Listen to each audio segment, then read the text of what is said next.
자식을 낳으면 운이 더 좋아진다고요? 을목일간의 사주에서 식상은 불기운으로 자신의 생각이나 표현 그리고 활동을 의미하는데, 이 기운이 강해지면 타인에게 베풀고 희생하는 행동으로 나타나는 경우가 많아요. 결국 사주에서 나무를 건강하게 키우기 위해서는 따뜻한 태양과 같은 불기운이 절대적으로 필요하기 때문이에요. 이것이 넘치는 에너지를 긍정적인 방향으로 분출하는 방식이 되는 거죠.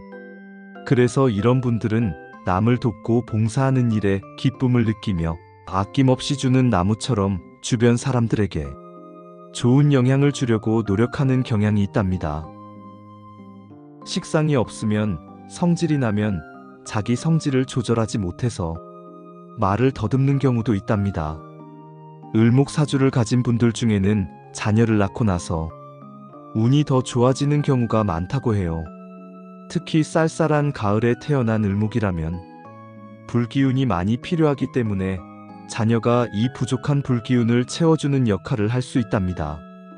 그래서 자식이 태어나면 엄마와 붕어빵처럼 닮는 경우도 많다고 해요. 자녀가 가져다주는 불기운은 사회적 위치와 재물의 상승에 기여합니다. 또한 남편과의 관계에도 영향을 미쳐요.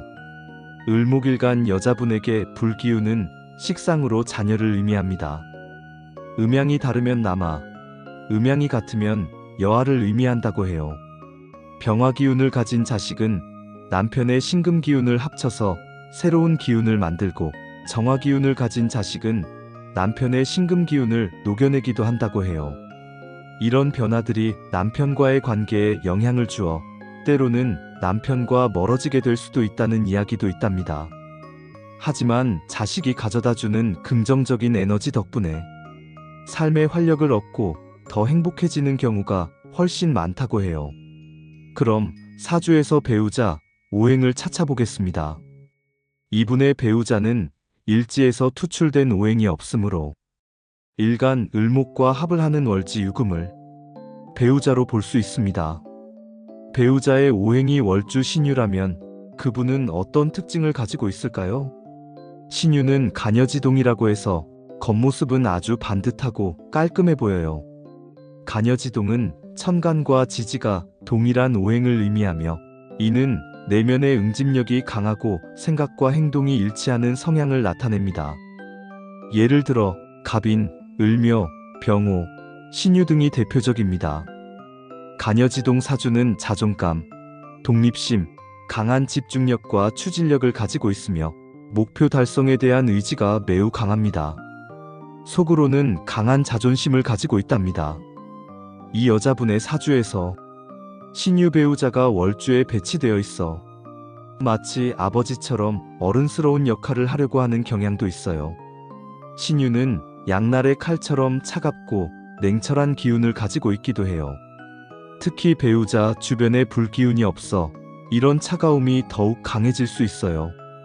가을, 즉 금왕절에 태어난 신유는 쇠기운이 아주 강한데, 이 때문에 음기가 매우 강하다고 하네요. 이런 특징들 때문에 때로는 차갑고 날카롭게 느껴질 수도 있지만, 그만큼 원칙을 중요하게 생각하고 반듯하게 행동하려는 면도 강하다고 볼 수 있답니다. 이분 부부관계 왜 이렇게 어려울까요? 을목사주와 신유의 만남은 때로는 쉽지 않을 수 있어요. 특히 묘일충이라는 기운이 있어 부부싸움이 다른 커플들보다 더 심하게 일어날 수 있다고 해요.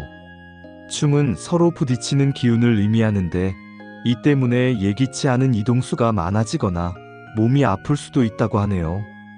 특히 옆구리 결림이나 여성의 경우 산액과 같은 건강 문제가 생길 수도 있다고 합니다.